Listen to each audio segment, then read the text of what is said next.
Muito boa tarde. Eu sou o almirante de esquadra reformado Palmer, presidente do Clube Naval. Eu quero dizer da enorme honra e o prazer de hoje o nosso clube está recebendo o comandante Leonardo Santos Guimarães, presidente da Eletronuclear, que vai nos brindar uma palestra sobre energia nuclear no século XXI e o Plano Nacional de Energia para 2050. É um assunto extremamente relevante para todos nós brasileiros e para uma plateia muito importante. É um tema relevante e muito ligado à Marinha, consequentemente ao Clube Naval, como os senhores sabem, desde a década de 50, por meio do almirante Álvaro Roberto, a Marinha tem sido a pioneira no país em termos de energia nuclear. Hoje, o programa nuclear da Marinha, associado ao programa de construção de um submarino de propulsão nuclear, continua na ponta desse desenvolvimento. De modo que, para nós, o Naval, que é extremamente ligado à Marinha, evidentemente, e para todos os brasileiros, a energia nuclear é um tema extremamente importante. Uma plateia também muito importante, porque na nossa plateia hoje estão os nossos alunos do Colégio Naval, os futuros oficiais de Marinha, que certamente, pela relevância do tema que será tratado, terão enorme ganho em conhecer e se ambientar com tudo aquilo que o comandante Leonardo vai falar. O comandante Leonardo é uma pessoa reconhecida no país inteiro e até internacionalmente pelo seu conhecimento do tema. Há anos labuta nos assuntos da energia nuclear no país. E eu não tenho dúvida de que ninguém melhor do que ele poderia estar aqui presente para tratar de um tema tão importante para o país, tão importante para a Marinha e, consequentemente, para os nossos alunos do Colégio Naval. Além disso, eu não posso deixar de dizer que o comandante Leonardo é uma pessoa muito cara.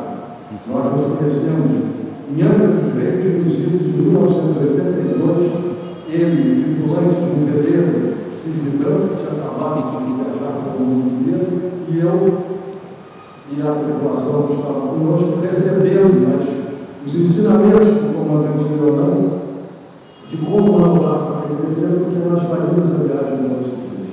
De modo que eu, desde 1982, que eu aprendo com o comandante Leonardo. Eu não tenho dúvida que os alunos do Carnaval que estarão nos assistindo, que já estão nos assistindo, certamente vão aprender muito com o comandante Leonardo. É um prazer muito grande poder recebê-lo aqui hoje. Eu vou passar a palavra ao comandante Joel, que é o nosso encarregado do nosso setor do clube, voltado para a ciência e tecnologia, que vai dar continuidade a essa apresentação. Comandante, por favor. Boa tarde a todos. Em nome do CTM, eu gostaria inicialmente de agradecer a presença do excelentíssimo senhor almirante Luiz Fernando Palmer Fonseca, presidente do Clube Naval, que muito nos honra nesta cerimônia. Saúdo os senhores almirantes, demais oficiais, professores, membros do CTM, colegas, alunos do Colégio Naval e demais ouvintes que nos assistem e muitos nos prestigiam com suas presenças. Nosso cumprimento especial ao senhor comandante do Colégio Naval, capitão de mar e guerra Leonardo Pacheco Viana, que remotamente nos assiste neste ano em que o querido Barco Amarelo completa 70 anos de sua existência. O senhor presidente da Eletronuclear, comandante Leonardo Santos Guimarães, agradeço em nome do CTM por abrir espaço em sua intensa agenda de compromissos e aceitar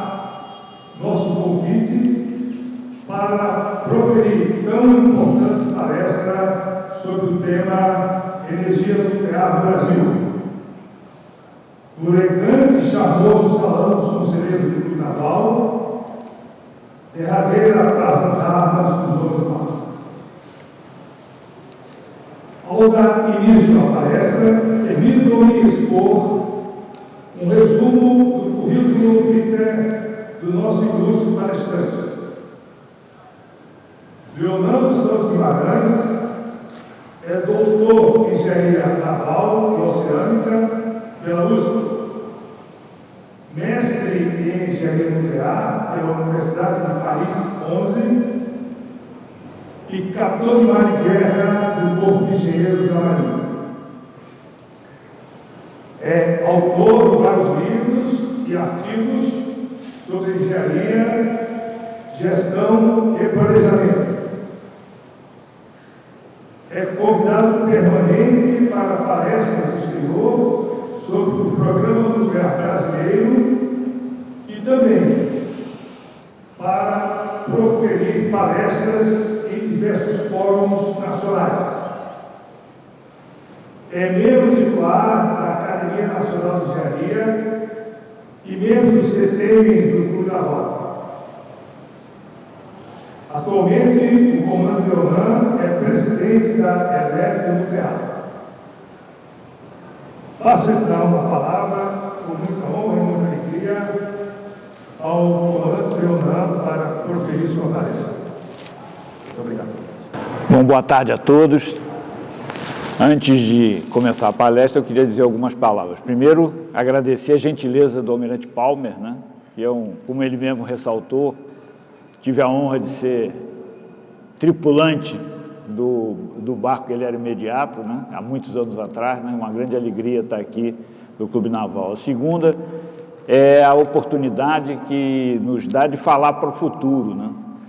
A gente sempre fala para o presente, mas falar para os alunos do Colégio Naval é falar para o futuro, né? Eu me lembro que essa segunda experiência que eu tive em 2001, eu fiz uma palestra no Colégio Naval, eu era então capitão de fragata, servia no Centro Tecnológico da Marinha em São Paulo, né? E foi uma coisa que me deu uma grande satisfação, tanto é que eu lembro até hoje, né? Então, é uma enorme satisfação falar para o futuro, porque o Colégio Naval é a classe Space, né? A esperança da Armada. E é um lugar que, particularmente, eu tenho um carinho todo especial. O outro ponto que eu acho bastante importante é o que foi citado pelo Almirante Palmer, né? O papel pioneiro que a Marinha sempre teve na área nuclear, né? Desempenhou no passado e continua desempenhando hoje no presente. E nós temos a expectativa de que venha desempenhar um papel ainda mais relevante no futuro, né? E esse futuro pertence a vocês, alunos do Colégio Naval, né? Mas tem uma marca que me deixou triste, que eu descobri como eu estou velho, né? Estão comemorando 70 anos do Colégio Naval, eu sou da turma Jubileu, a turma que comemorou o Jubileu de Prata do Colégio Naval em 25 anos, em 1975. Ou seja, é um sintoma que realmente a gente está ficando velho, né? E daí, quanto mais velho a gente fica, mais importante fica falar para o futuro, como é isso que a gente vai tentar falar agora com vocês. Uma grande honra e satisfação estar aqui hoje, tá? Bom, então vamos começar a palestra. Bom, o tema que nós vamos abordar hoje é energia nuclear no século XXI, com ênfase no Plano Nacional de Energia 2050, que é o documento oficial de planejamento energético nacional, que estabelece um horizonte de desenvolvimento energético do país que inclui a energia nuclear. Eu vou falar especificamente das partes do Plano Nacional de Energia que abordam a energia nuclear. Bom, primeiramente um panorama mundial, né? Nós agora em 2020, né? Fechando os números de 2020, a gente tem 441 usinas em operação, 50 usinas em construção e 186 usinas que já foram descomissionadas, ou seja, que já cumpriram toda a sua vida útil, né? E isso tudo distribuído em 31 diferentes países, com 2 países quase entrando, se somando a esses 31, que é a Bielorrússia e Bangladesh, que estão com avançado estágio de construção de usinas nucleares nos seus respectivos países, né? É sempre bom lembrar que a energia nuclear ela responde por cerca de 10% de toda a energia elétrica consumida pela humanidade, sendo a segunda maior fonte de geração de energia limpa do mundo, só é superada pela hidroeletricidade, em termos de energia gerada. E tudo isso tem uma história por trás, né? A energia nuclear, ela nasceu e ela até hoje sofre bastante e poderia ter uma contribuição maior se não tivesse nascido num pecado original. O pecado original foi que a energia nuclear foi apresentada à humanidade através dos holocaustos de Hiroshima e Nagasaki. Essa imagem é impossível desvanecer essa imagem, né? Quer dizer, só a partir da década de alguns anos depois é que a energia nuclear passou a ter um papel nos seus usos pacíficos e, dentro dos usos pacíficos, o mais impactante em termos econômicos e sociais, sem dúvida nenhuma, é a geração de energia elétrica. Isso tudo tem uma história, né?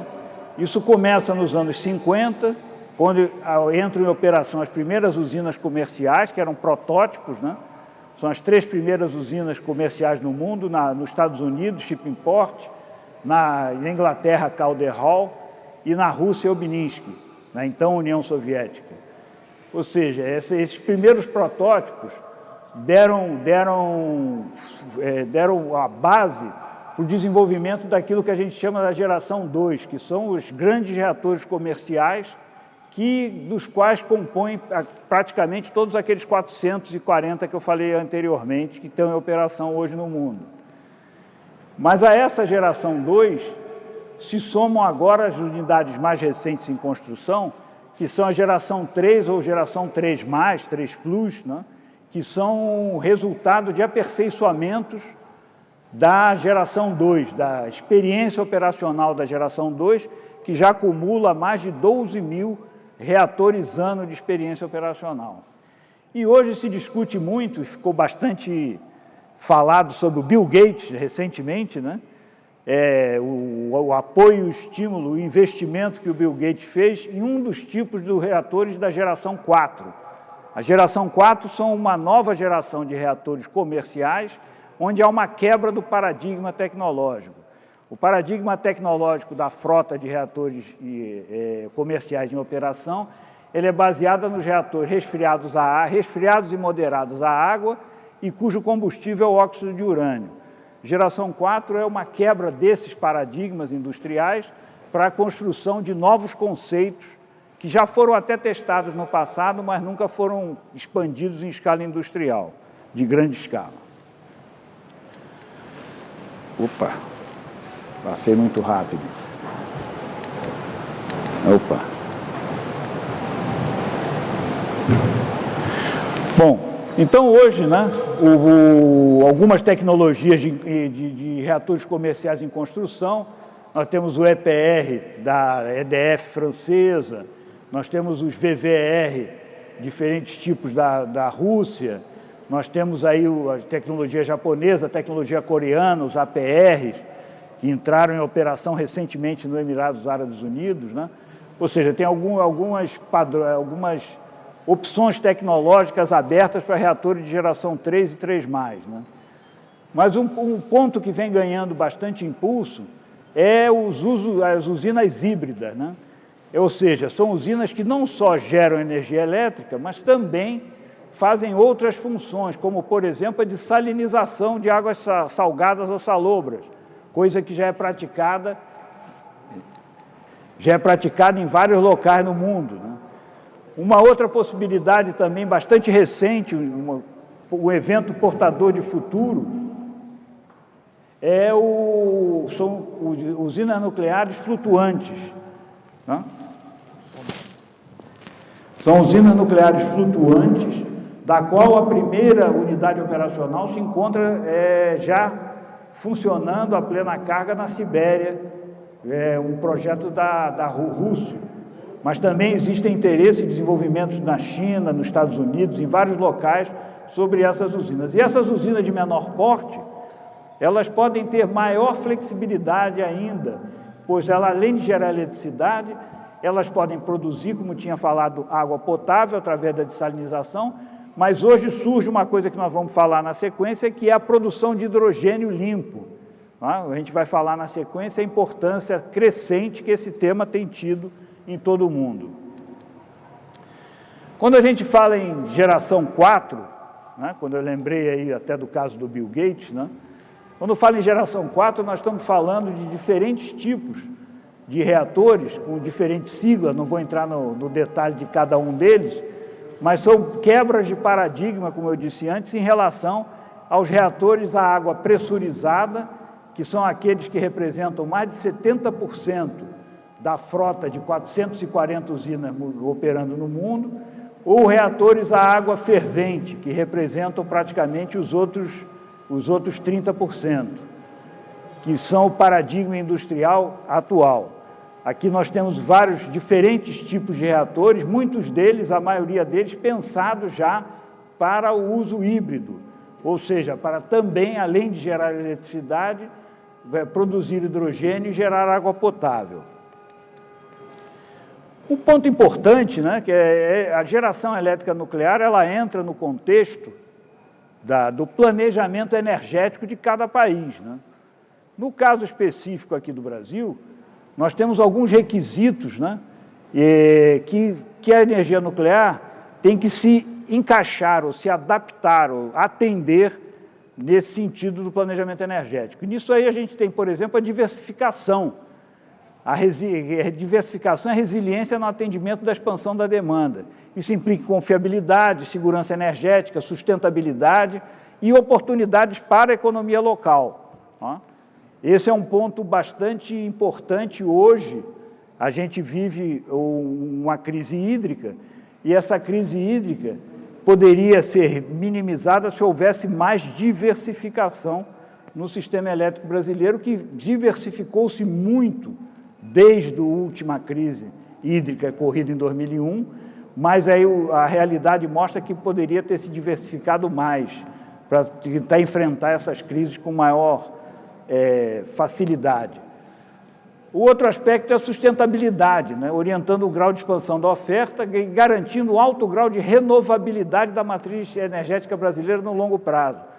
Ora, a matriz energética brasileira é das mais limpas do mundo, dado que entre 70% e 80% de toda a energia gerada é de origem hidrelétrica, renovável e não emissora de gases de efeito estufa. O outro aspecto é a flexibilidade de operação. Isso é cada vez mais importante na medida em que a expansão das fontes renováveis, como a solar e a eólica, que é muito positivo, extremamente positivo do ponto de vista da sustentabilidade, por outro lado, essas usinas não têm flexibilidade no sentido em que o homem não controla a sua geração, pois a sua geração depende de fatores climáticos momentâneos. Então, essa flexibilidade é limitada nesse caso, você precisa ter uma margem de flexibilidade para compensar essas variações. E outro aspecto ligado à potência complementar, é uma opção pela variabilidade e redução do uso da água, que é a geração básica e armazenamento de energia. Quer dizer, com o crescimento das fontes renováveis não despacháveis, ou seja, aquelas que não são comandadas diretamente pelo operador, é uma indicação da necessidade de geração de base e de potência complementar, como a gente tinha visto antes.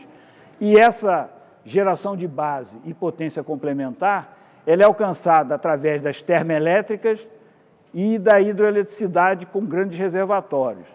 As termoelétricas, aquelas que são a combustível fóssil, vão na contramão dos aspectos ligados à sustentabilidade.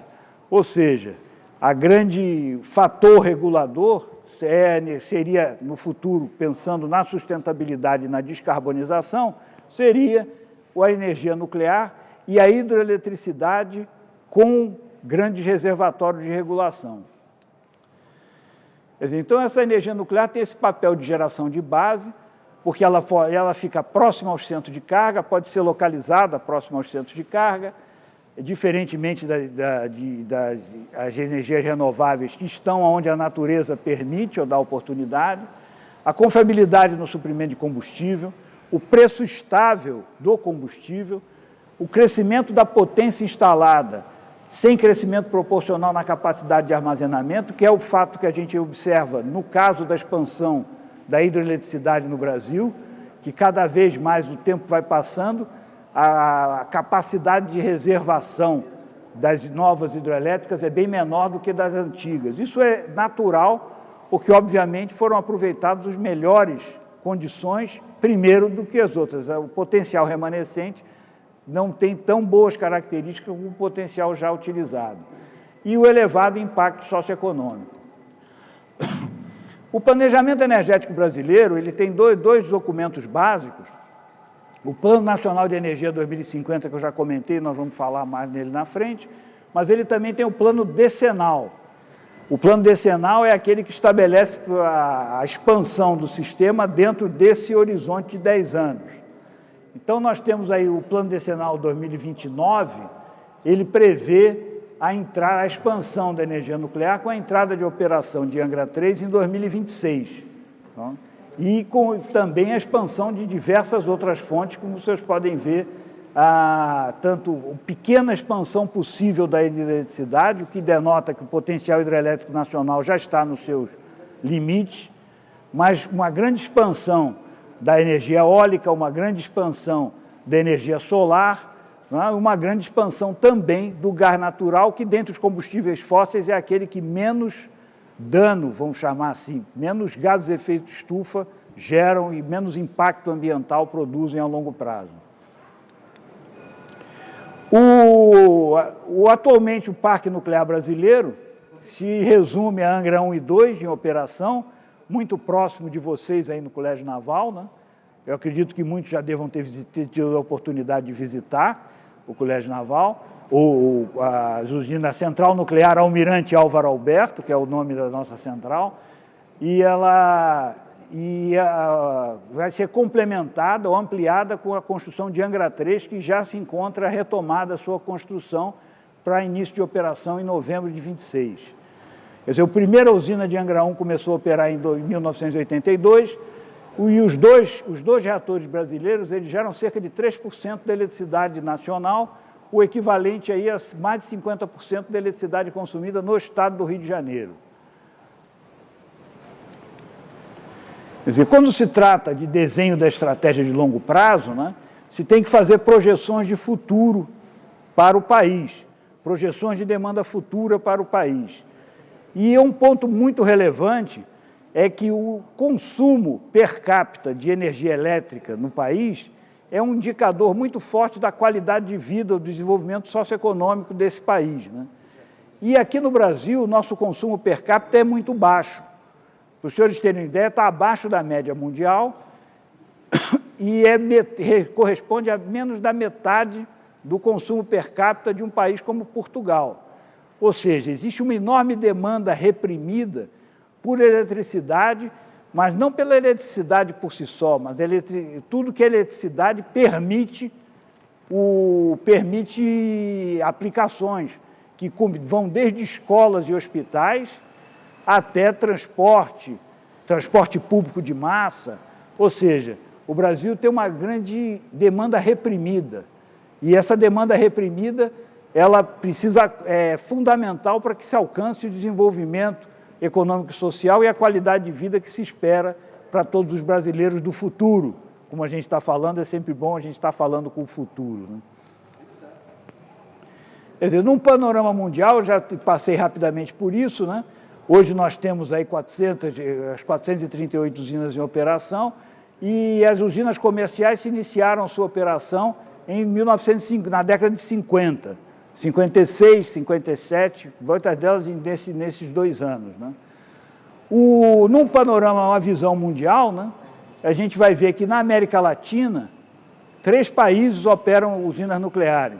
O Brasil, que opera Angra 1 e 2, e tem a maior capacidade instalada, mas nós temos a Argentina, que opera em Balsa, Atucha 1 e Atucha 2, e o México, que possui 2 usinas,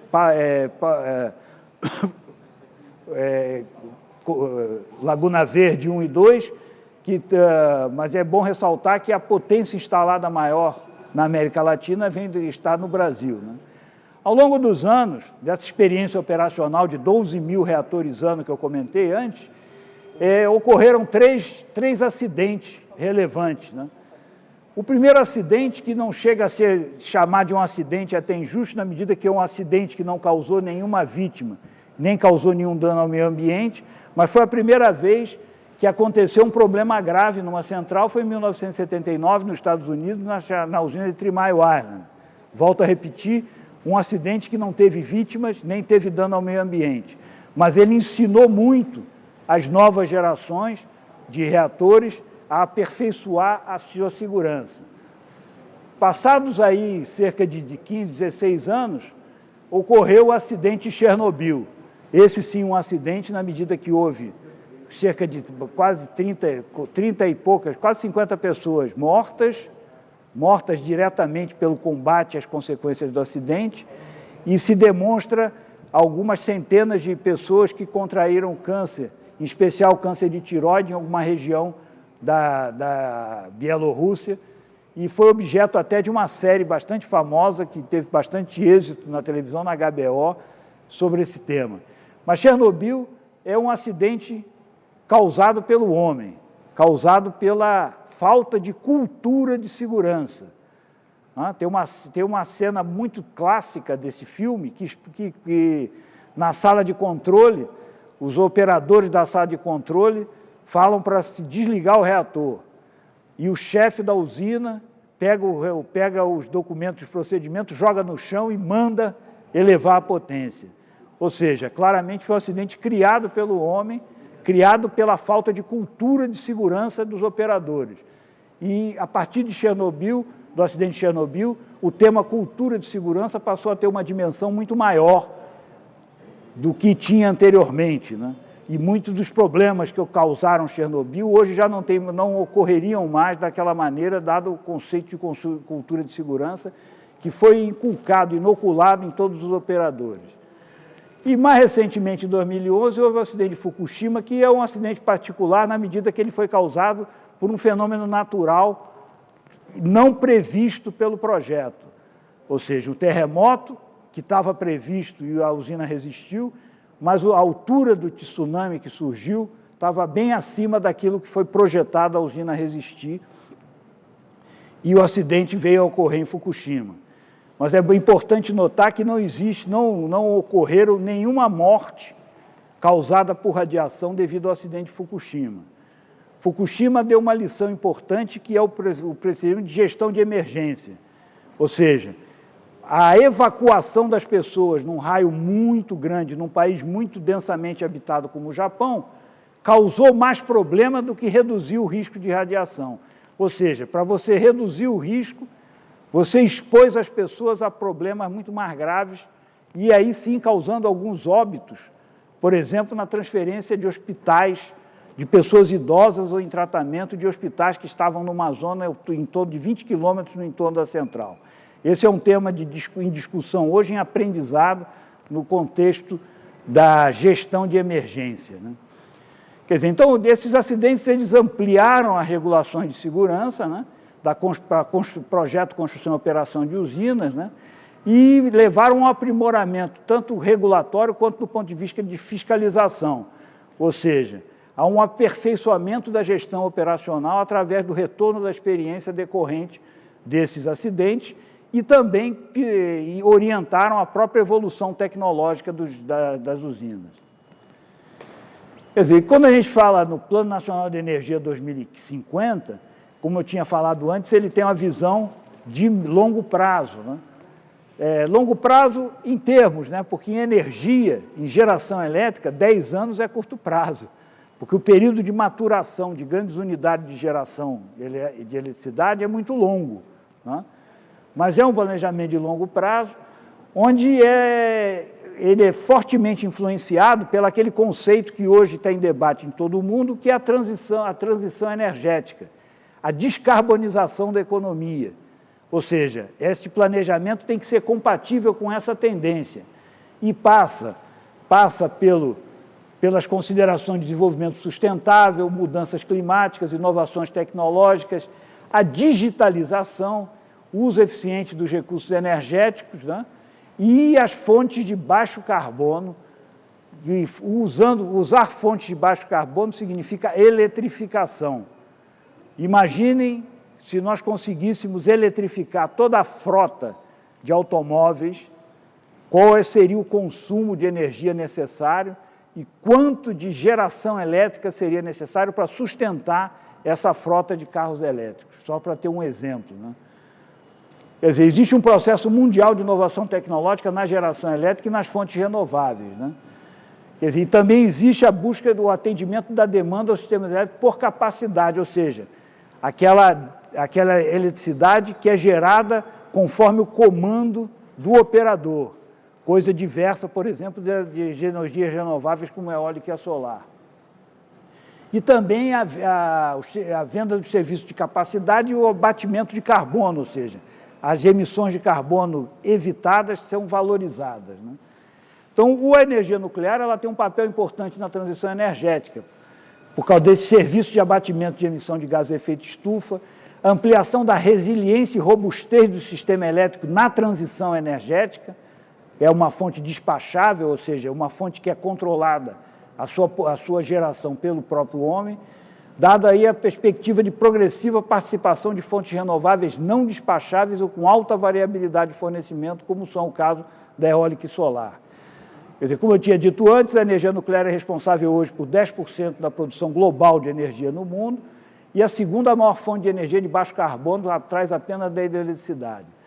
E um ponto importante é que a energia nuclear traz junto dela um amplo espectro de produtos e serviços relevantes para outros setores. Passam pela medicina nuclear, produção de radioisótopos, a defesa, como por exemplo, falado pelo Almirante Palmer, a propulsão nuclear de submarinos, o controle de pragas e de erosão no solo, com uso na agricultura, a dessalinização que a gente falou antes e a geração de hidrogênio. Quer dizer, a política nuclear brasileira, ela foi estabelecida pelo Decreto 9.600 de 2018. Esse decreto consolida um conjunto de diretrizes norteadoras para orientar o planejamento e as ações nas atividades nucleares em observância à soberania nacional, tá? E orientações de viso de desenvolvimento e à proteção da saúde humana e do meio ambiente. Ele contém objetivos gerais específicos, né?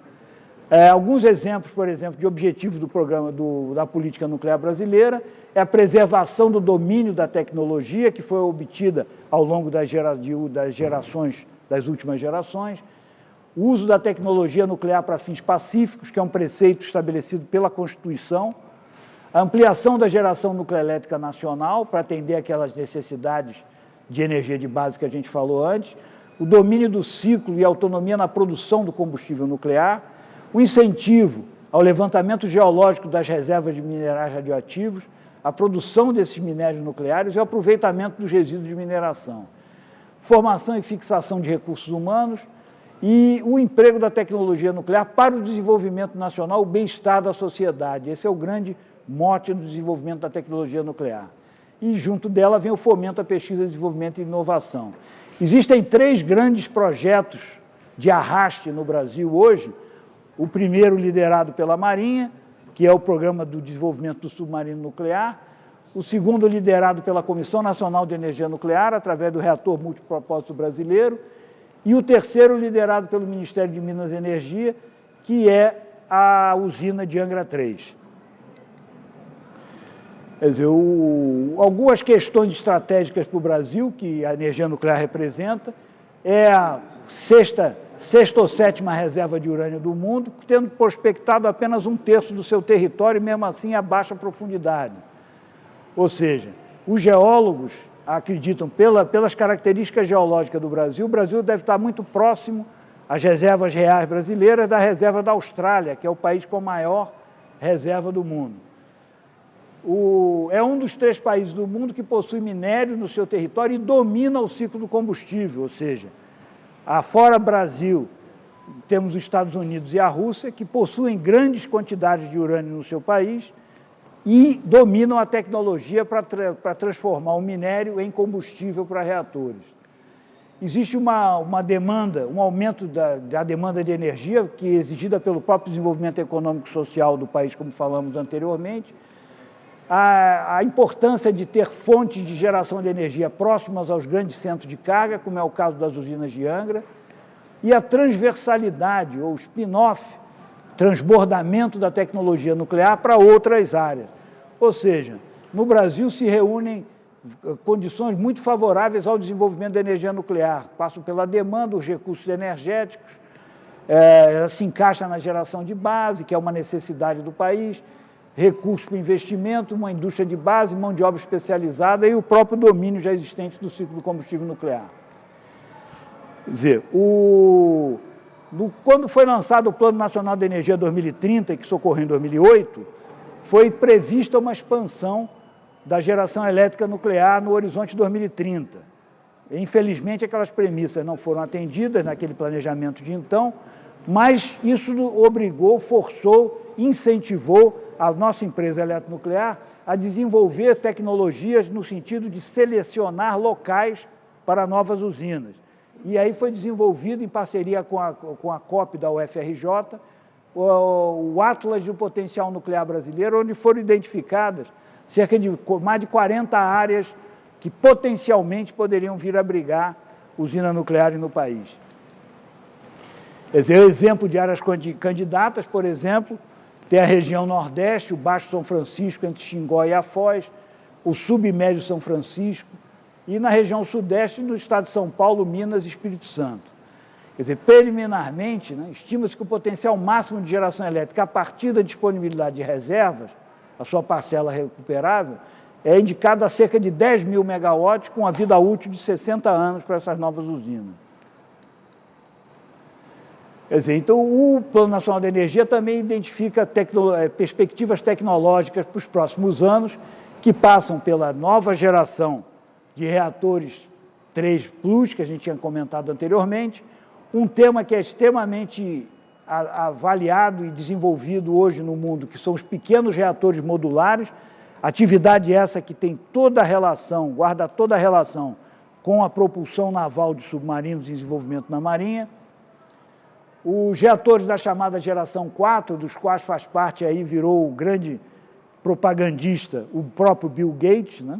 É interessante esse fato, recentemente ele fez uma grande declaração de financiamento de um protótipo de um reator desse geração 4, e também é que se considerar que até 2040 vai haver um expressivo descomissionamento de usinas chegando ao fim da sua vida útil, né?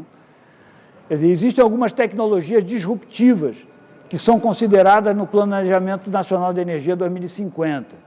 Quer dizer, são aquelas que alteram significativamente o mercado de energia, mas nós temos poucos elementos para antever o grau efetivo da sua extensão na matriz energética, né?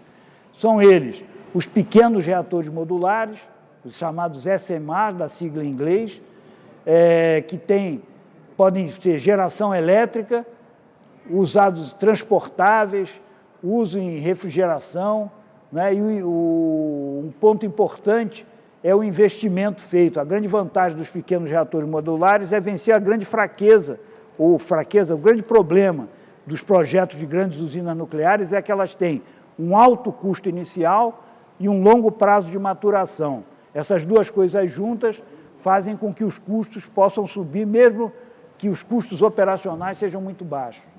E uma outra tecnologia que não se pode descartar, que também vem sendo feito um grande esforço de pesquisa e desenvolvimento em todo o mundo, é a fusão nuclear, né? O conceito da fusão nuclear na geração de eletricidade. O conceito da fusão nuclear ele já é usado em armas, mas transformá-lo em geração de eletricidade, ainda existe muito esforço de pesquisa e desenvolvimento a ser realizado.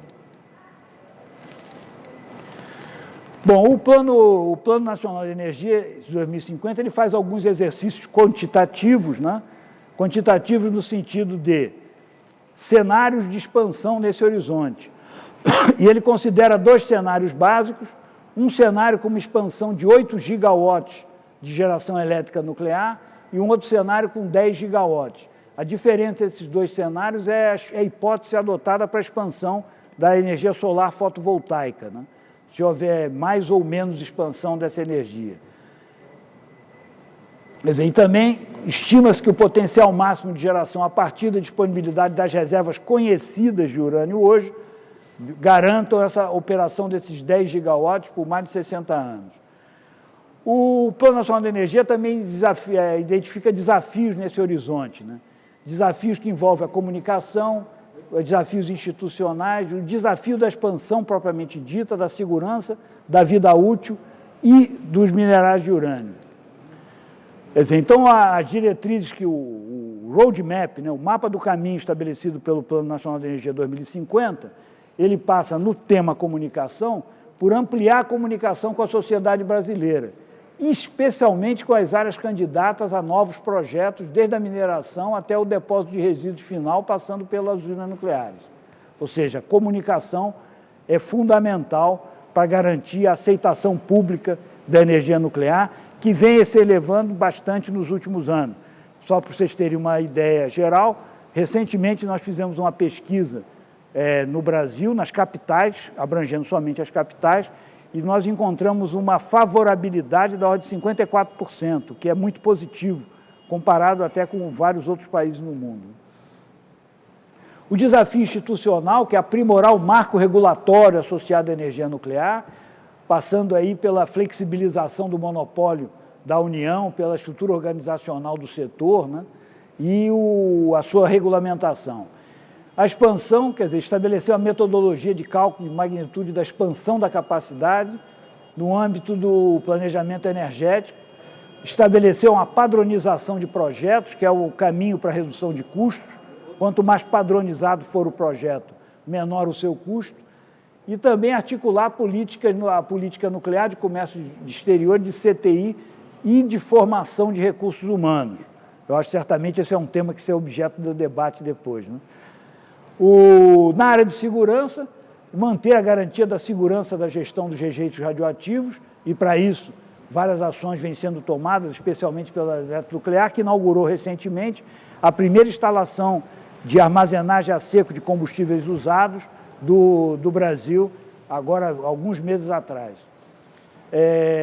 Aprimorar a cultura de segurança, como eu digo, cultura de segurança é uma coisa que não se para de aprimorar nunca. O dia que você está satisfeito com a sua segurança é a véspera da piora. Então a gente tem que estar sempre insatisfeito, buscando permanentemente a melhoria contínua.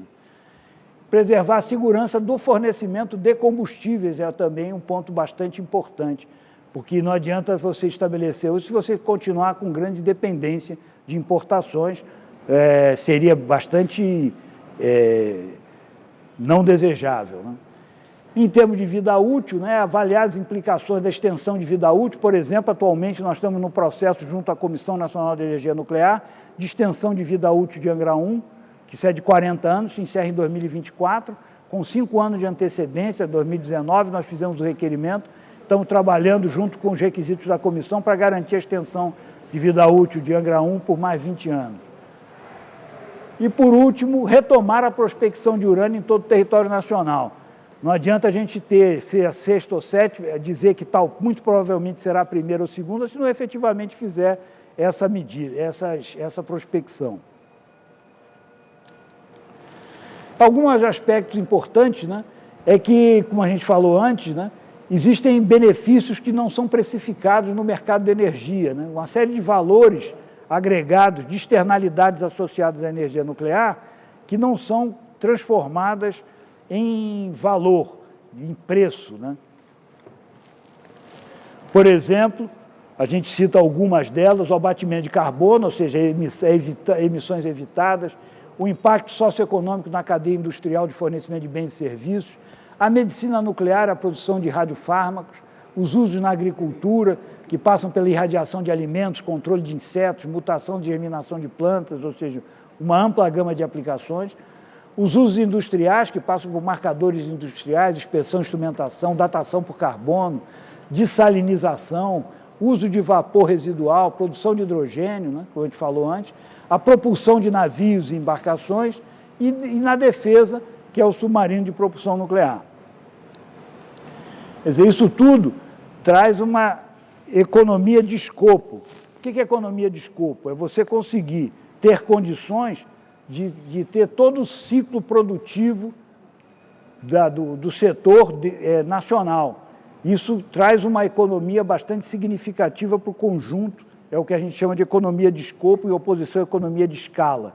Economia de escala é ter mais quantidade, reduz custo, economia de escopo é fazer mais atividades, reduz custo.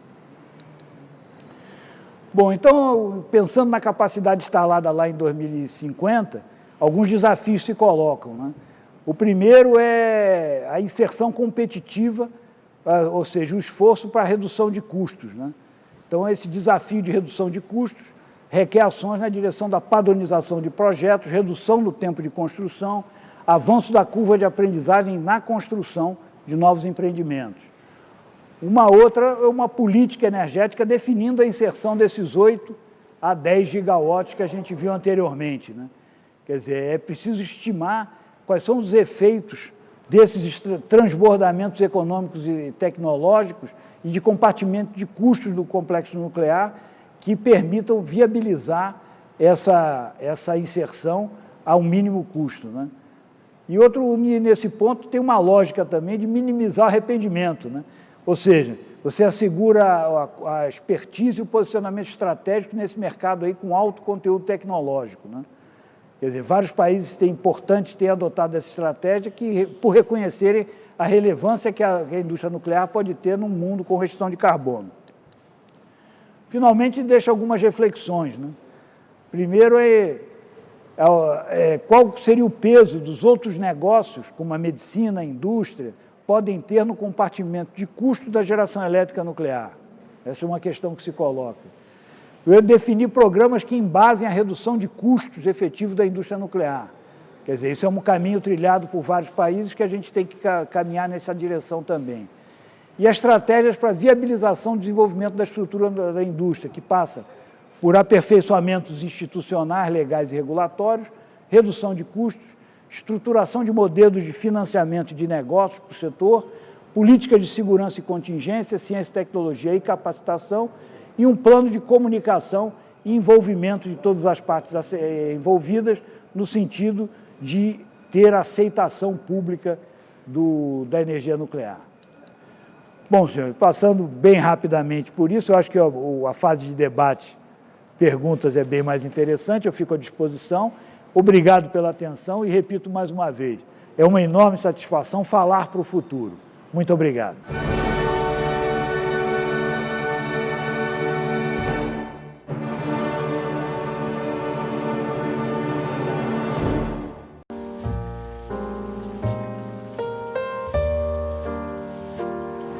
Abriremos agora um intervalo, imaginamos 30 minutos, para respostas do comandante Leonan às questões que estão sendo postas.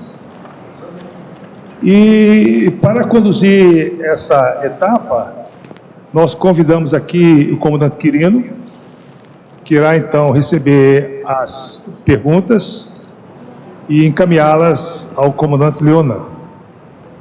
Caso fiquem questões não respondidas, não há problema, porque nós encaminharemos ao comandante Leonan para, em outra oportunidade, ele responder a todas as perguntas com muito prazer. Bom, então eu passo a condição da coordenação das perguntas ao comandante Quirino. Comandante Quirino, por favor. Muito boa tarde a todos. Vamos iniciar aqui a sessão de perguntas aqui da palestra do Dr. Leonan. E as perguntas, a dinâmica das perguntas está sendo feita pelo chat do YouTube. Tá? Aqueles que desejarem fazer alguma pergunta podem fazer através do chat que está sendo monitorado por nós aqui.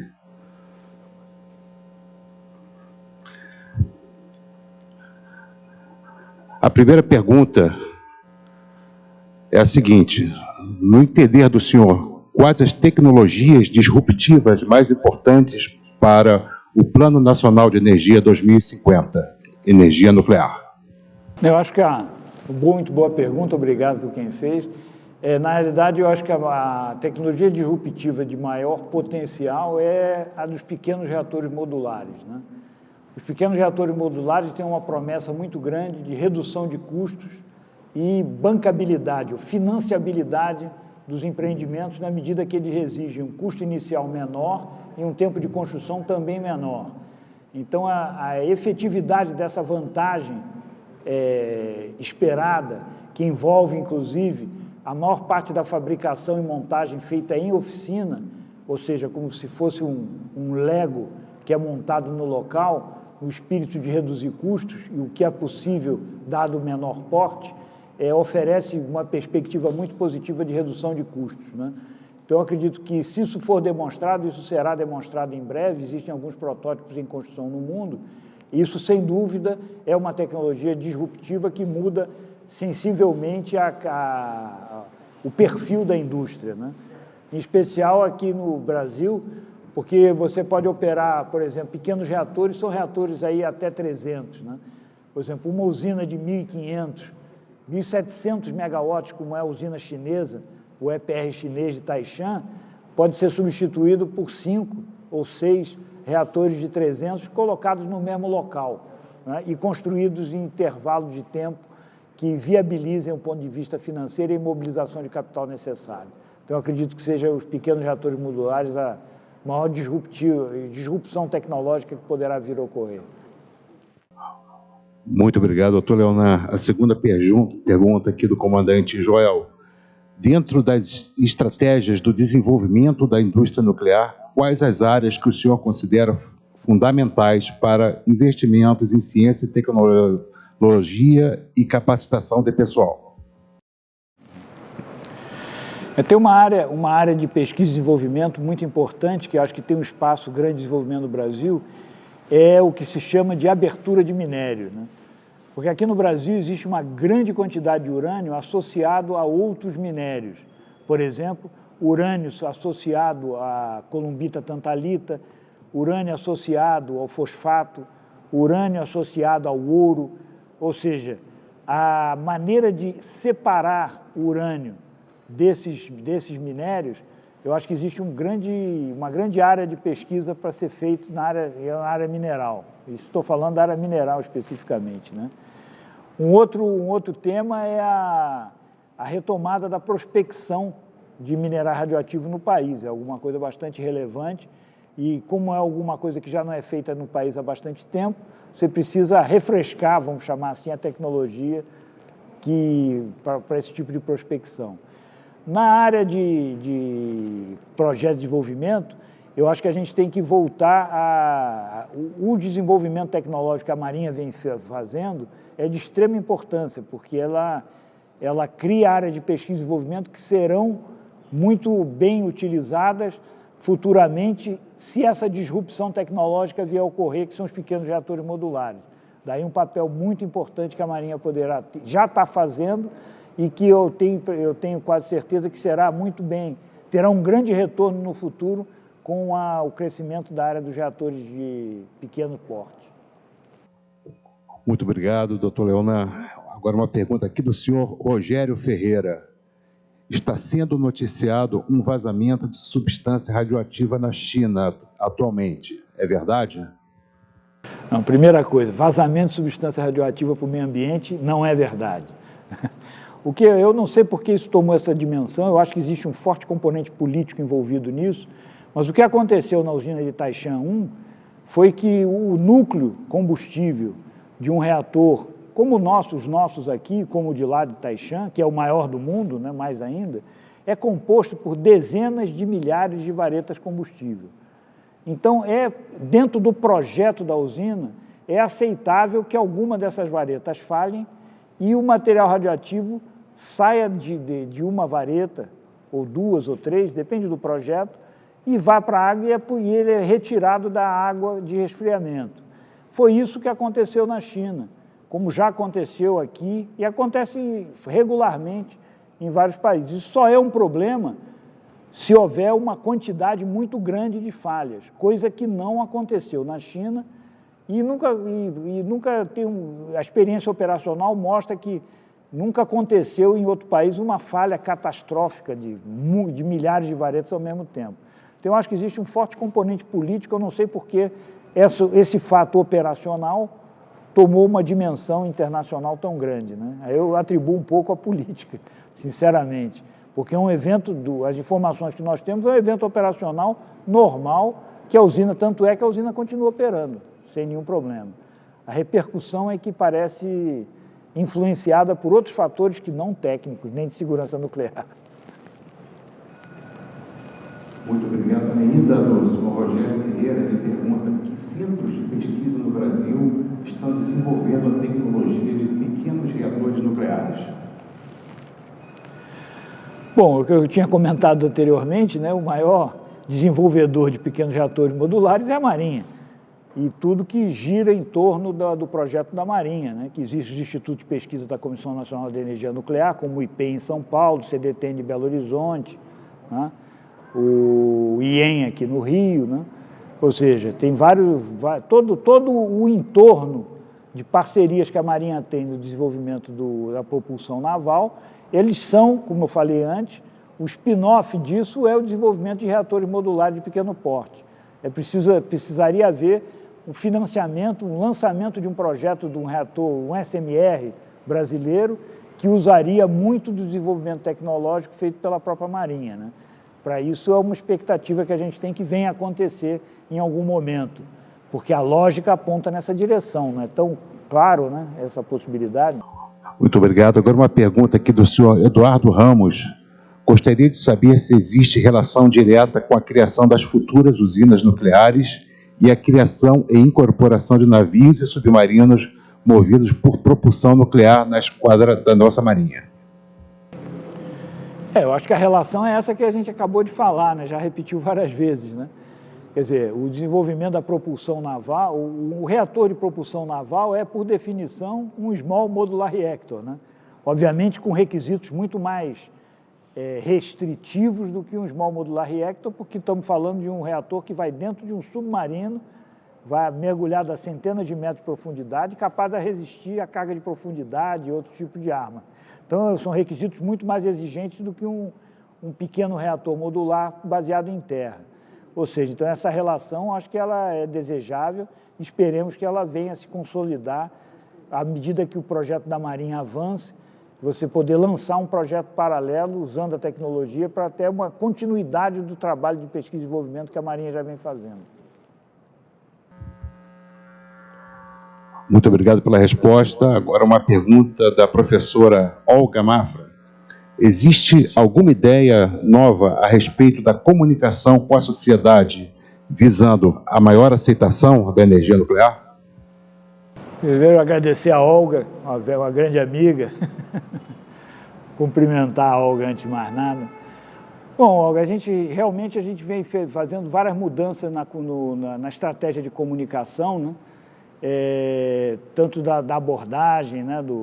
Vários exemplos de modificações que a gente pode detalhar depois, mas eu acho também importante a criação no âmbito do Comitê de Desenvolvimento do Programa Nuclear Brasileiro, que é chefiado pela Casa Civil, a criação de um grupo temático de estudos exatamente sobre a comunicação. Esse é um trabalho bastante interessante, porque pela primeira vez você junta todos os atores envolvidos na comunicação nuclear para discutirem e buscarem fazer um trabalho coordenado. Mas eu não vou entrar em muito detalhe disso aí, a gente pode até conversar depois, né, especificamente sobre isso, mas o fato é que, por exemplo, essa pesquisa que eu acabei de comentar aqui, ela faz parte do delineamento dessa estratégia. Os resultados dessa pesquisa são muito esclarecedores, muito orientadores de ações que nós devemos fazer. E, volto a dizer, os resultados são positivos na medida que a favorabilidade inicial é bastante positiva em termos relativos, né? Mais de 50% favoráveis é algo bastante positivo, dado que muito pouca ação foi tomada, ou seja, e se nota também o desconhecimento, a falta de informação como um fator muito importante que se precisa trabalhar em cima. Então, se trabalhando esse fator informação e levando esse conhecimento, um pouco disso que a gente está fazendo aqui hoje, agora mesmo, com todos os alunos do Nuclear Naval, falando com o futuro, né, como eu falei anteriormente, eu acho que a gente tem condições de atingir favorabilidades, índices bem melhores ainda. Essa é a nossa meta e para isso nós estamos fazendo diferente e tendo resultados, especialmente na região nossa, né? Porque um ponto relevante, importante ressaltar para todos, é que quanto mais longe a pessoa vive da central, menos favorável ela é. É incrível, né? A aceitação na nossa região é muito maior do que a aceitação, por exemplo, no Rio de Janeiro, ou em São Paulo, Belo Horizonte. Mas isso por duas razões importantes, eu acho. Primeiro é a percepção de benefício. A população que vive no entorno, ela se percebe que a existência da usina traz benefícios de toda a natureza, desde emprego e renda, uma série de atividades, e a familiaridade. Você passa todo dia na porta, está acostumado a ver, isso tem um efeito psicológico muito importante, a familiaridade, né? Perfeito. Agora temos uma pergunta de um aluno do Colégio Naval 3153, aluno Magalhães Bastos. A minha pergunta é, no contexto atual, acerca da sustentabilidade no mundo, seria interessante substituir a energia nuclear por outro tipo de energia que seja renovável? Ou, se não, como poderíamos utilizar a energia nuclear na Marinha, objetivando manter suas funções imprescindíveis, mas causando o mínimo de dano possível ao meio ambiente?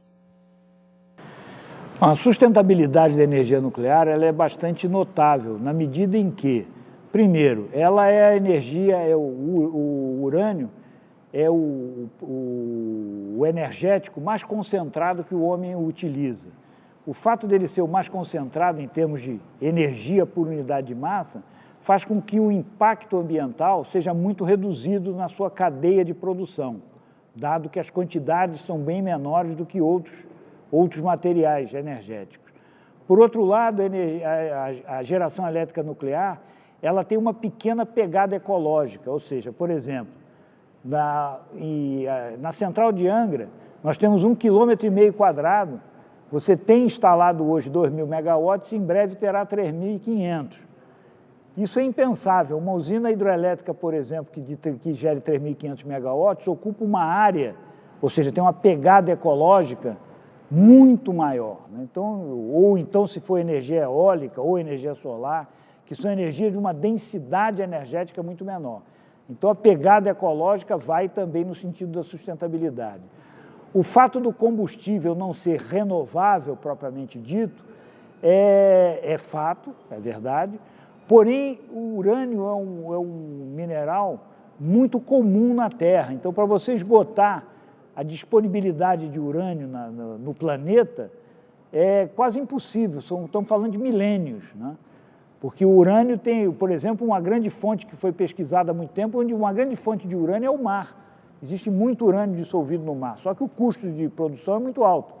Mas a sustentabilidade do urânio não é plena, como é, por exemplo, a da solar, porque o sol não vai se extinguir, mas, por outro lado, é uma sustentabilidade garantida por milênios. Então, fica no meio termo, vamos chamar assim, indiferente a outras fontes não renováveis, né? A pergunta do aluno 3007, Ronan. O acordo nuclear feito pelo Brasil em relação à porcentagem máxima permitida de enriquecimento de urânio prejudica, de alguma maneira, a produção de energia nuclear no nosso país? Não, de maneira alguma. Pelo contrário, né?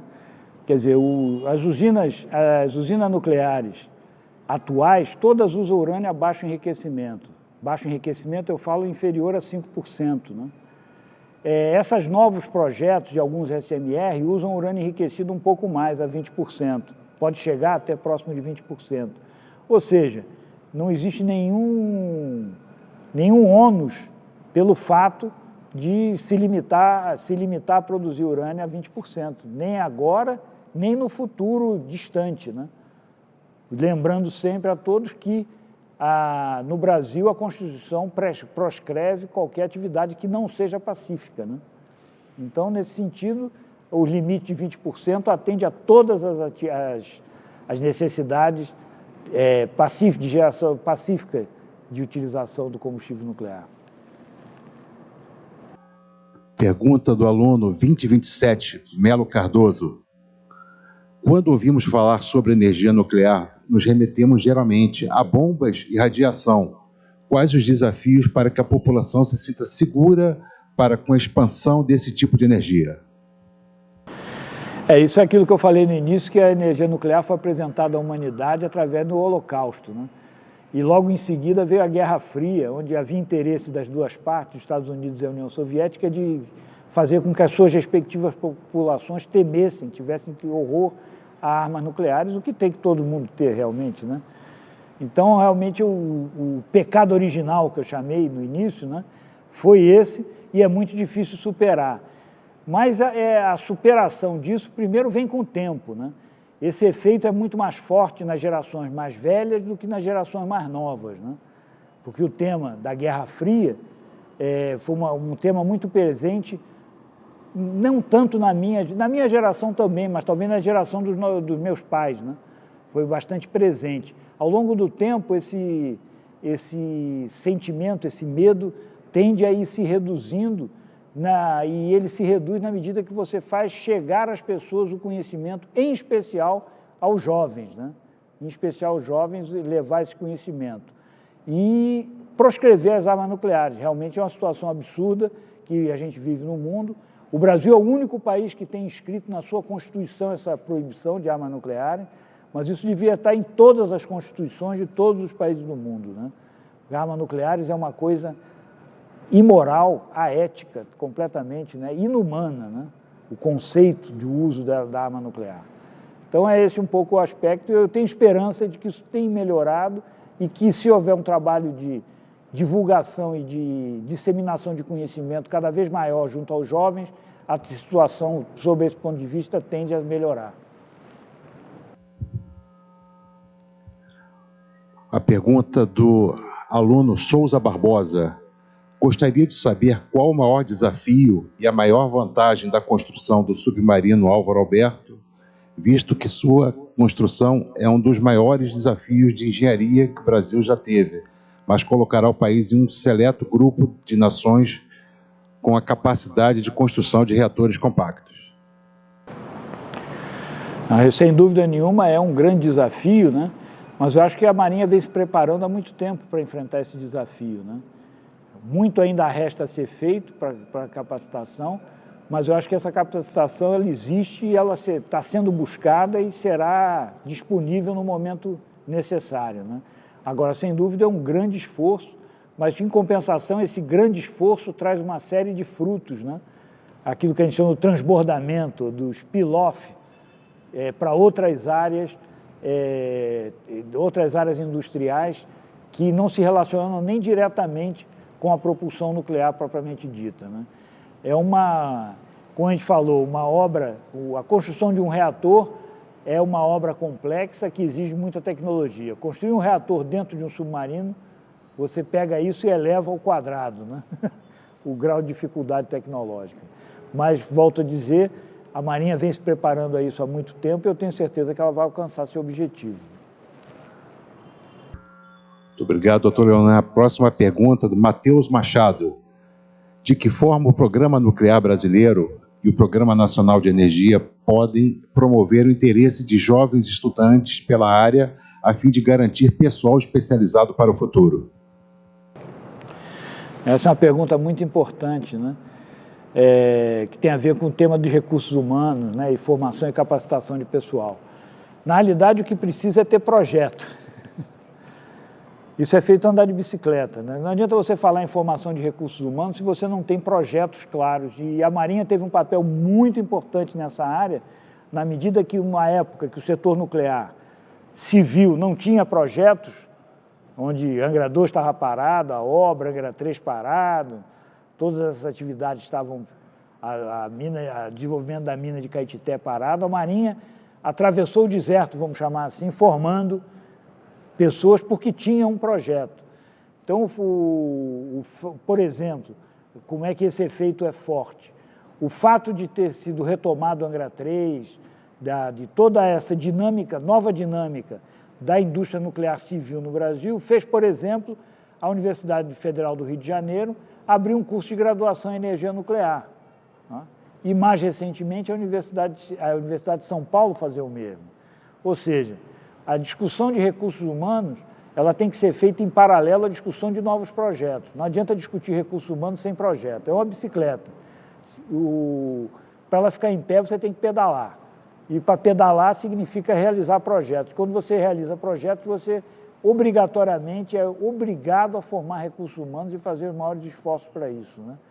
Então, essa sinergia entre esses dois fatores é fundamental para garantir a capacitação, para que os projetos existam, né? Eu fico muito preocupado quando começa a discutir formação de recursos humanos em separado. Não é um tema a discutir em separado. Tem formação de recursos humanos para quê? Qual é o projeto? Tendo projeto, esses recursos humanos serão formados. Com certeza serão. Obrigado, doutor Leonardo. Próxima pergunta, do Lucas Passos. Por que as usinas estão localizadas em Angra dos Reis? Existe algum motivo estratégico? Essa é uma história bem interessante, né? A razão geral, genérica, para ser instalada em Angra dos Reis, é pensando no triângulo do consumo, dos maiores centros de consumo do Brasil. O maior centro de consumo de eletricidade no Brasil é o Rio de Janeiro, São Paulo e Belo Horizonte. A posição de Angra dos Reis é buscar um equilíbrio, estar dentro desse triângulo, né? Minimizando a distância. Essa era a lógica das pessoas da época que selecionaram aquele lugar. Mas tem uma curiosidade, né, histórica, né, que poucos conhecem, né? Na realidade, aquele local em Angra dos Reis ele foi escolhido ainda no governo Café Filho, que sucedeu Getúlio Vargas. Por quê? Havia o projeto de instalação de um reator grafite-gás, uma tecnologia obsoleta hoje, mas que era moderna à época, de origem francesa, liderado pelo almirante Álvaro Alberto. Então, esse projeto chegou a ser negociado e se criou uma comissão de notáveis à época para escolher o local. E o princípio do local era entre o Rio e São Paulo, que são os dois maiores centros, e de Casquinha ainda chega a Belo Horizonte, né? Também fica perto de Belo Horizonte. E essa comissão de notáveis escolheu Angra dos Reis. Na realidade, não escolheu exatamente a praia de Itaorna, onde está, escolheu a praia de Mambucaba, que é onde se localiza hoje a nossa vila residencial. Esse projeto não evoluiu, né, na época, né, coincidiu com o almirante Álvaro Alberto ter os problemas políticos, se afastar, tem toda uma história aí que é um seminário inteiro para falar, não vou contar a história toda do Álvaro Alberto, que aconteceu com ele, mas o fato é que o projeto morreu e ele foi retomado, isso foi na década de 50, meio da década de 50, na década de 60, lá pelo meio da década de 60, final da década de 60, o Brasil decidiu implantar uma usina, aí sim Angra 1, que acabou sendo Angra 1, na época no governo Costa e Silva, né? E aí se retomaram aqueles estudos, né, antigos feitos na época, né, que eu tenho uma repórter que tem cópia desses estudos, e ela nunca quis me dar a cópia, porque disse que quem deu para ela, disse que não podia mostrar para ninguém, já faleceu, eu nunca consegui tirar dela esses documentos, né, ela me mostrou, mas não deixa de tirar a cópia. Os estudos originais da área, e naquela época se decidiu mudar o local, sair de Mambucaba e ir para Itaorna. Segundo diz a lenda, eu não sei se é verdade, por razões estratégicas, né, de defesa aérea, né, porque Itaorna tem um grande morro na frente, é um alvo mais difícil dos bombardeios daquela época, né, seria um alvo mais difícil. O que foi uma pena, porque Mambucaba tinha uma área muito maior, né? Então, se tivesse mantido Mambucaba, se poderia construir mais usinas lá. No local de Itaorna, você está limitado às 3 usinas, não há espaço físico para a construção de mais nenhuma. Toda essa história, não sei se me alonguei, mas é que essa história é bastante interessante, né? E pouca gente conhece essa história, né? A pergunta do João Pedro. Sobre a decisão do governo japonês em relação à água de Fukushima, o senhor acredita que possa haver impacto significativo nos recursos naturais da região, mesmo com todos os procedimentos? Eu particularmente acho essa discussão um tanto quanto absurda, né? Porque o que aconteceu? Quando ocorreu o acidente de Fukushima, né, você não tinha qual critério você usar de radioatividade na água. Toda água é radioativa, nosso corpo é radioativo, né? A gente nós temos radioatividade dentro de nós. Existe um limite estabelecido pela Organização Mundial de Saúde, que é o limite de radioatividade na água potável, né? E na falta de um outro critério, o japonês aplicou esse critério da água potável. Obviamente, isso não tem nada a ver com a água do mar. Ou seja, o impacto de liberar aquela água para o meio ambiente é nenhum, né? Por outro lado, a existência daquela água ali é uma coisa de um custo altíssimo, a sociedade japonesa paga um preço altíssimo por isso, e ninguém está sendo protegido aqui. Pelo contrário, né? Que aquela água, se ela for para o mar e for diluída, ela se ela já não não causa significativo dano, a não ser que você beba água, ninguém vai beber aquela água, né? Se já não causa um dano, se você jogar ela no mar, vai causar menos ainda, né? Então, uma situação um tanto quanto absurda esse caso, como aconteceu na época do acidente de Chernobyl, quantidades enormes de alimentos foram descartados porque não atendiam os limites de comércio internacional. Ora, o limite de comércio internacional é baseado em hipóteses muito conservativas, né? Por exemplo, que você come não sei quantos quilos, bebe não sei quantos litros por dia, coisa que ninguém faz. Então, simplesmente descartar é um desperdício e tudo isso decorre do medo. Quer dizer, o tema nuclear desperta o medo. O grande desafio é fazer as pessoas perderem o medo, né? Daí a familiaridade é tão importante, né? A familiaridade é a chave para perder o medo. Muito obrigado, doutor Leonardo. A próxima pergunta do Stefano Vignoli. É normal a oscilação de energia por fornecimento nuclear nos locais, como acontece aqui em Angra dos Reis? Essa é a eterna pergunta do pessoal de Angra. A nossa energia não tem absolutamente nada a ver com o fornecimento de energia de Angra, da cidade de Angra dos Reis. Simplesmente que toda a nossa energia é transferida para a subestação de Cachoeira Paulista e para a subestação de Adrianópolis, né? E daí, a partir daí, que gerando em alta voltagem, 500 kV, vai direto para lá. Ou seja, essa energia que abastece, inclusive nós mesmos, né? Nossos usos domiciliares, industriais normais, né? Não são alimentados pela concessionária local de Angra, né? E aí o pessoal associa o problema que tem problemas, realmente tem, a gente vive por lá e sabe que tem, associa isso com a usina. Mas a usina não tem nenhuma relação com a distribuição, porque o setor elétrico é dividido entre geração, que nós fazemos parte, transmissão, que é a rede básica que transmite para o país, e a distribuição, que recebe da transmissão e cada nível vai baixando a tensão.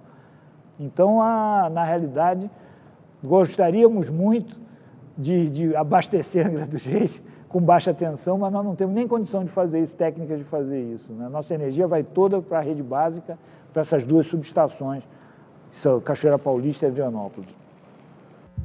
A resposta do senhor acho que foi esclarecedora para muita gente, para os moradores de Angra dos Reis, os alunos do colégio também. A próxima pergunta do Pedro Aguiar. Quais são os obstáculos que fazem com que o Brasil não alcance seu máximo na produção de urânio e permaneça em 7º lugar? Essa é uma boa pergunta, né? Existia, isso é uma opinião pessoal, né? Existia uma mentalidade, da época do Almirante Álvaro Alberto, o Almirante Álvaro Alberto ele se notabilizou porque ele foi o primeiro presidente da Comissão de Energia Atômica da recém-criada ONU, né? Que é a antecessora da atual Agência Internacional de Energia Nuclear. E o Almirante Álvaro Alberto presidiu a Comissão de Energia Atômica, a primeira Comissão de Energia Atômica. E ele levantou uma tese chamada das compensações específicas, né? Ou seja, você só cederia material radioativo para outro país se o país recebedor te transferisse tecnologia. Uma tese bastante interessante. Só que existe um ponto muito relevante. Naquela época, se achava que o urânio era extremamente escasso, tá? O tempo mostrou que o urânio não é um mineral escasso, ele existe em grandes quantidades no mundo. Então, mas aqui no Brasil a gente ficou guardando aquela ideia do Álvaro Alberto de que ele era escasso. E a realidade é que é uma riqueza mineral que o Brasil não rentabiliza ela em prol do desenvolvimento econômico e social do país, independente do uso ou não da energia da geração elétrica nuclear. Por exemplo, a Austrália é um dos maiores exportadores de urânio e a Austrália não tem nenhuma usina nuclear em operação no país. É um produto mineral que o Brasil poderia ter um papel de muito mais relevância no mercado internacional, e isso é que está tendo sido retomado e repensado atualmente, e a gente até tocou nisso na palestra, sobre essa retomada da prospecção e o desenvolvimento da exploração, não só para consumo próprio, mas também para participar do mercado internacional, inicialmente cada vez com maior valor agregado, inicialmente com o concentrado, que é o produto da mina, depois você pode ir para as etapas seguintes do hexafluoreto, do enriquecimento, mas você precisa dar partida e dar participação no mercado internacional. Então, eu acho que as razões são históricas, mas isso está mudando, né? Mudando até pela mudança geracional que vem ocorrendo, né? As gerações mais antigas vinham muito essa imagem, essa ideia do Álvaro Alberto, que estava correta na época, mas o mundo é diferente do que se imaginava naqueles tempos lá do início da década de 50. Próxima pergunta, aluno 2123, Loures. Dentro do contexto da palestra, gostaria de saber quais são os principais desafios para a implementação do projeto de energia nuclear de 2050. Bom, os principais desafios eu tentei colocar ali até no final, naquelas últimas transparências, né? O principal desafio é a comunicação, né? O marco regulatório, né? Que é o marco regulatório, como essa energia é comercializada, a possível flexibilização do monopólio, porque o Estado tem capacidade de investimento muito limitada, né? Então, o monopólio estatal, de alguma maneira, tende a vir a ser flexibilizado, né?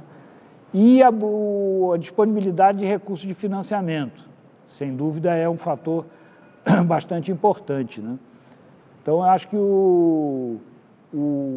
conseguindo, que nós temos certeza que vamos conseguir, colocar em operação Angra 3, lá no final de 2026, eu acho que com essa demonstração, os caminhos das novas usinas do Plano Nacional de Energia 2030 se abrirão pela própria resposta ao resultado positivo que a gente vai alcançar, eu tenho certeza disso.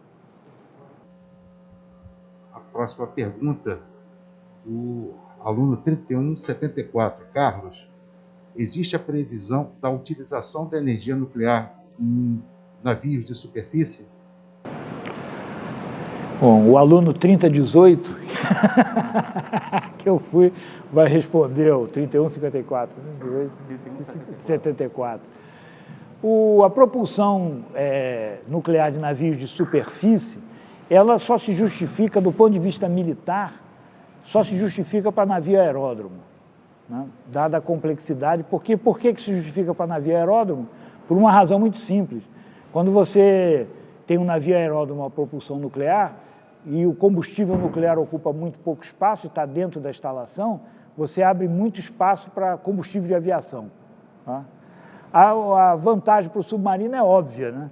Que é a propulsão que funciona debaixo d'água, anaeróbica, né? Então, para emprego militar, apesar de existirem cruzadores de propulsão nuclear na Rússia, não foi uma forma muito disseminada, porque o custo mais elevado e não existe uma justificativa operacional muito clara para navios de superfície. Estou falando navios de guerra. Para navios mercantes, houve um esforço grande na década de 70, que geraram o navio mercante a propulsão nuclear Savannah americano, o Mutsu japonês e o Otto Hahn alemão, né? Esses 3 navios mercantes foram protótipos de demonstração que funcionavam muito bem. O problema era a aceitação, entrada em porto, aí tem a ver com a aceitação pública. Esses navios criavam problemas de aceitação pública que, economicamente, um operador mercante não quer enfrentar, porque tem custos, às vezes, meio imprevisíveis, né?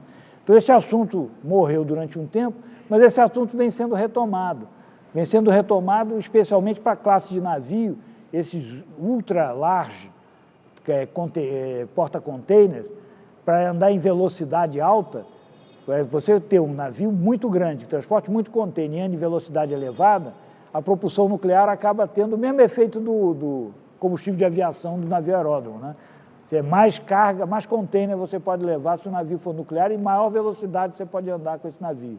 Então, existe essa possibilidade, como também foi explorada no passado, submarinos cargueiros, né? Em especial submarinos cargueiros para transporte de petróleo, que hoje isso vem sendo desenvolvido na Rússia, porque está buscando explorar petróleo debaixo da banquisa do Mar Ártico, né? Então, também são desenvolvimentos em andamento. Além de tudo, a descarbonização, né? Porque a marinha mercante, o transporte marítimo, é um componente significativo na geração de gás de efeito estufa no mundo, né? Então, também tem esse efeito paralelo. Então, acredito que existe, sim, um futuro para navios de superfície mercante a propulsão nuclear. Muito obrigado, doutor Leonardo. Uma pergunta do aluno 2168, Antica Jan. Gostaria de saber qual o principal desafio que o senhor está enfrentando como presidente de uma das mais importantes instituições energéticas do país, para promover o avanço da energia nuclear do Brasil. Bom, nós temos 2 desafios, né, muito importantes.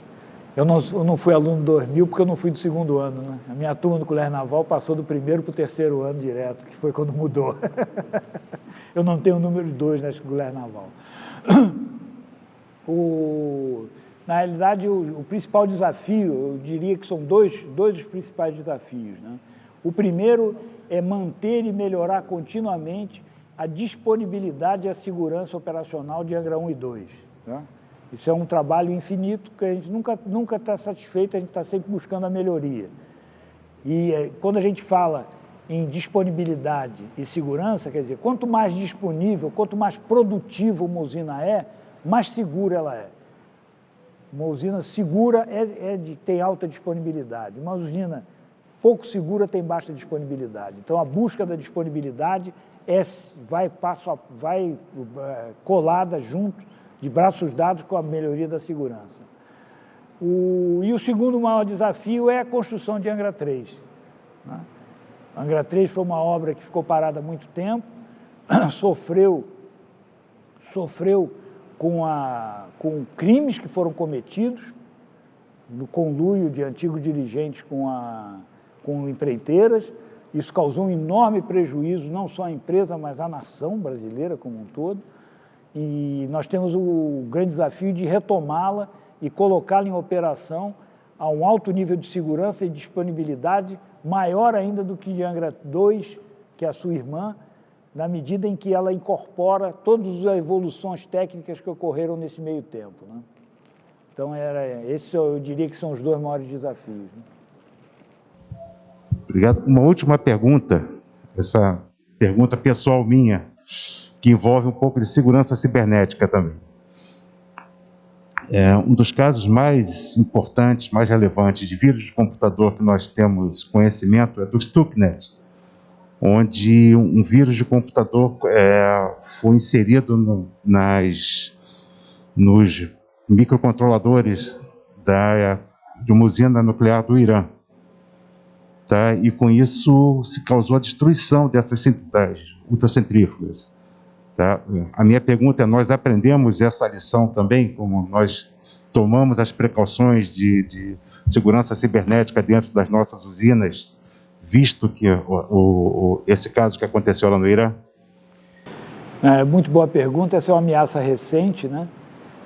Mas que tende a crescer exponencialmente, né?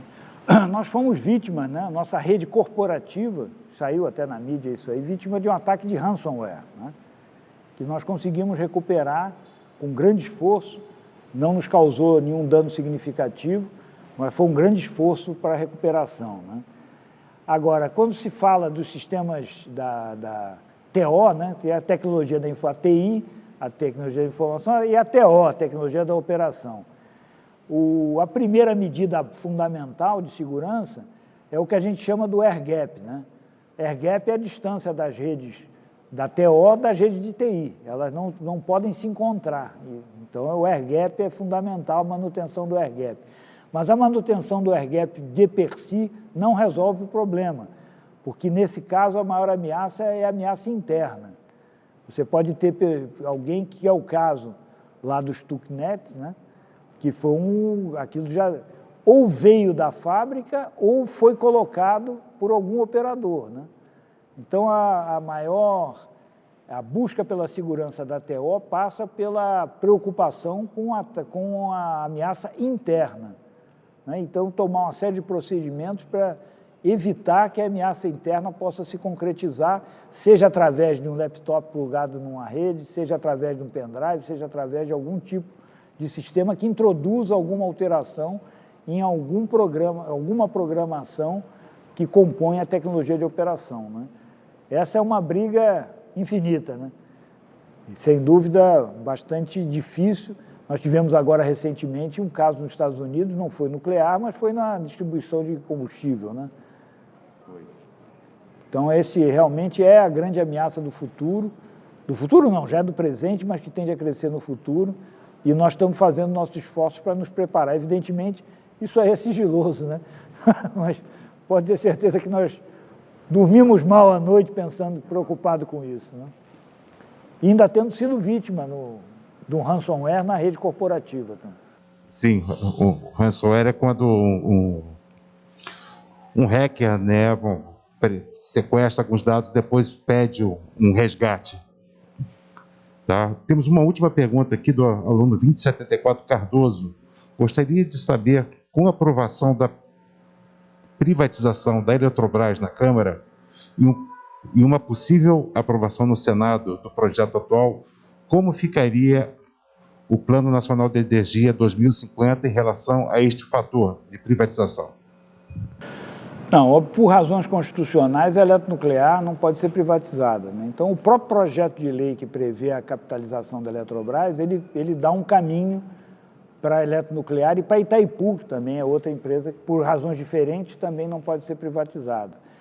O que prevê o projeto de lei é a criação de uma empresa estatal que seria controladora simultaneamente da eletronuclear e de Itaipu, que são as duas geradoras de natureza pública, efetivamente, né? Isso está previsto no projeto de lei e eu acredito ele, em sendo aprovado, as providências são tomadas para essa segregação da eletronuclear de Itaipu da Eletrobras, que seria controlada, teria o seu controle pulverizado, seria privado. E garantiria o controle direto da União sobre a eletronuclear e sobre Itaipu, que hoje é exercido pela Eletrobras, né? Estamos, então, chegando ao final do nosso encontro. Mais uma vez, nossas escusas pelo problema do som. E estamos alinhando com o Clube Naval, disponibilizar o vídeo e o som do evento em outro canal, como eu já falei, com a máxima celeridade possível, para que todos possam, então, ter acesso à excelente palestra do comandante Leonan. Ratifico também aqui, se houver mais perguntas a serem formalizadas, por favor, fiquem à vontade. Nosso agradecimento inicial ao excelentíssimo senhor Almirante Palmer, presidente do Clube Naval, as autoridades navais, colegas, amigos e públicos em geral, o que muito nos envaidece com suas presenças. Nosso muito obrigado ao excelentíssimo senhor presidente da Eletronuclear, comandante Leonan, pela excelente palestra. Ao Almirante Nigro, diretor do Departamento Cultural do Clube Naval e sua equipe, nossa gratidão pela infraestrutura disponibilizada. Agradeço a participação e parceria com o comandante do Colégio Naval, comandante Leonardo, seus oficiais, professores e alunos. Nosso reconhecimento especial ao capitão-tenente Cláudio Denis e sua equipe do Colégio Naval por todo o apoio durante a etapa de preparação da palestra. Bem, para materializarmos esse momento de grande alegria, em nome do diretor cultural do Clube Naval, Almirante Nigro, gostaria de passar às mãos do comandante Leonan o certificado de sua participação na palestra.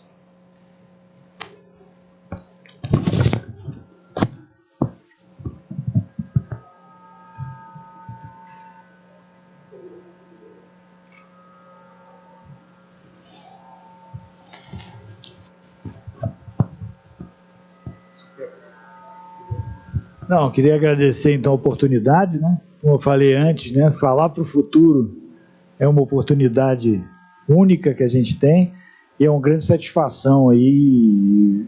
E agradeço as perguntas, muitas perguntas muito bem colocadas, né? É surpreendente, uma grata surpresa a colocação de vários alunos do colégio, né? Que o futuro tem essas preocupações que foram refletidas nessas perguntas, para mim foi muito gratificante. Agradeço a todos a atenção e ficamos à disposição aí para responder mais alguma pergunta que alguém tenha através dos canais aqui do outro. Muito obrigado. Muito obrigado. Encerramos então o evento, na certeza que faremos outros eventos aqui no clube e em breve nós então comunicaremos a nossa programação do CT. Muito obrigado pela presença. Boa tarde a todos. Está então encerrado o encontro. Muito obrigado.